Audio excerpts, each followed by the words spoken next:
गर्मियों में एसी आपको बहुत जरूरी थर्मल कंफर्ट देते हैं।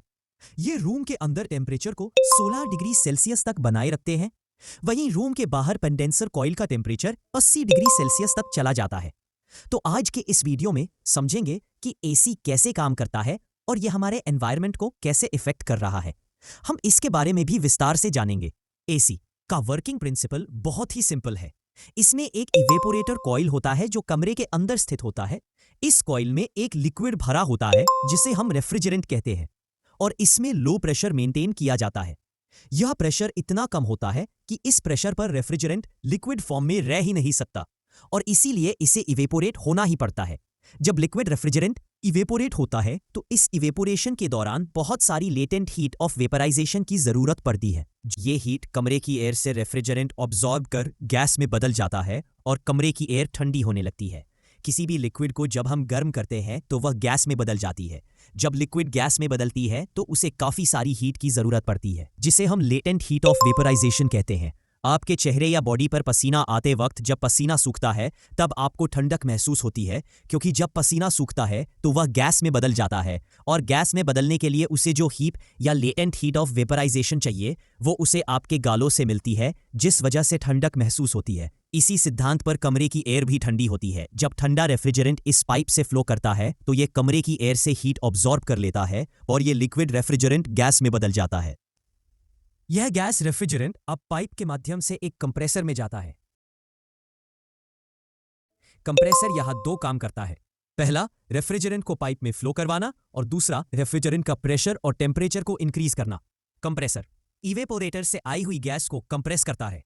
कंप्रेस करते ही गैस का प्रेशर इतना बढ़ जाता है कि इसका टेम्परेचर कमरे के बाहर मौजूद सराउंडिंग टेम्परेचर से भी ज्यादा हो जाता है, जिसकी वजह से गैस रेफ्रिजरेंट से हीट सराउंडिंग की ओर फ्लो होने लगती है और गैस धीरे धीरे ठंडी होने लगती है। इस हीट फ्लो प्रक्रिया को और तेज करने के लिए एक फैन का उपयोग किया जाता है। इस गैस रेफ्रिजरेंट से जब हीट बाहर निकल जाती है तो यह वापस लिक्विड में बदल जाता है। इस कंडेंसर कॉइल में एक तरफ से हाई प्रेशर हाई टेम्परेचर वाली गैस इंटर करती है और दूसरी तरफ इसमें लिक्विड फॉर्म में रेफ्रिजरेंट बाहर निकलता है। लिक्विड होने के बाद भी इस रेफ्रिजरेंट का टेम्परेचर अभी काफी हाई होता है। इसे ऐसे ही कमरे के अंदर नहीं भेजा जाता, वरना कमरा कभी ठंडा नहीं होगा। अब इस रेफ्रिजरेंट को ठंडा करने के लिए एक्सपेंशन वाल्व का उपयोग किया जाता है। इसमें एक बहुत ही पतला रास्ता होता है। जब इस पतले रास्ते से रेफ्रिजरेंट गुजरता है तो उसका प्रेशर एकदम से ड्रॉप हो जाता है और इस अचानक से हुए प्रेशर ड्रॉप की वजह से कुछ रेफ्रिजरेंट तो एक्सपेंशन वाल्व में ही इवेपोरेट हो जाते हैं और इस दौरान भी पूरे प्रोसेस के लिए इसे जो हीट चाहिए वह यह खुद रेफ्रिजरेंट से अब्सॉर्ब कर लेता है। एक्सपेंशन वाल्व से एक तरफ से तो ज्यादा प्रेशर और ज्यादा टेम्परेचर वाला लिक्विड रेफ्रिजरेंट अंदर जाता है और दूसरी तरफ से लो प्रेशर पर ठंडा लिक्विड और वेपर का मिक्सचर बाहर निकलता है। जैसे आप देखे होंगे, स्प्रे बोतल में से पानी और वेपर का ठंडा मिक्सचर बाहर निकलता है। एक्सपेंशन वाल्व से निकलने के बाद रेफ्रिजरेंट इवेपोरेटर पाइप में चला जाता है। यहां फिर से रेफ्रिजरेंट रूम के अंदर की एयर से हीट को अब्सॉर्ब करता है और वेपर में बदलता है। यह साइकिल इसी प्रकार लगातार चलता रहता है। अब आइए देखते हैं कि इसमें कौन से पार्ट्स कहां लगे होते हैं। कंप्रेसर और कंडेंसर कमरे के बाहर लगे होते हैं और इवेपोरेटर कॉइल और एक्सपेंशन वाल्व कमरे के अंदर लगे होते हैं। इवेपोरेटर में रेफ्रिजरेंट इवेपोरेट होने के बाद पाइप के द्वारा बाहर वाले हिस्से में रखे कंप्रेसर में चला जाता है। कंप्रेसर इस गैस को कंप्रेस करके इसका प्रेशर और टेम्परेचर बढ़ाकर कंडेंसर में भेज देता है, जहां पर हीट रेफ्रिजरेंट से सराउंडिंग में चली जाती है और रेफ्रिजरेंट कंडेंस होकर लिक्विड में बदल जाता है। इसके बाद यह गर्म रेफ्रिजरेंट एक पाइप के माध्यम से कमरे के अंदर वाले हिस्से में चला जाता है, जहां पर यह लिक्विड एक्सपेंशन वाल्व से पास होता है।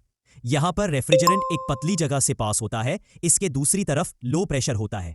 इवेपोरेटर के एग्जिट पर एक टेम्परेचर डिटेक्टर लगा होता है जिसके अंदर एक गैस भरी होती है।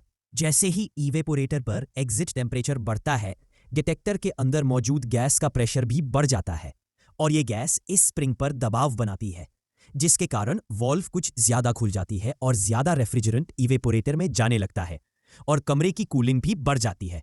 जब कूलिंग बढ़ जाती है तो डिटेक्टर का टेम्परेचर घट जाता है और इसके अंदर की गैस का प्रेशर भी कम हो जाता है, जिसके कारण वाल्व कुछ हद तक बंद हो जाती है और इस प्रकार रेफ्रिजरेंट का फ्लो ऑटोमेटिकली कंट्रोल होता रहता है।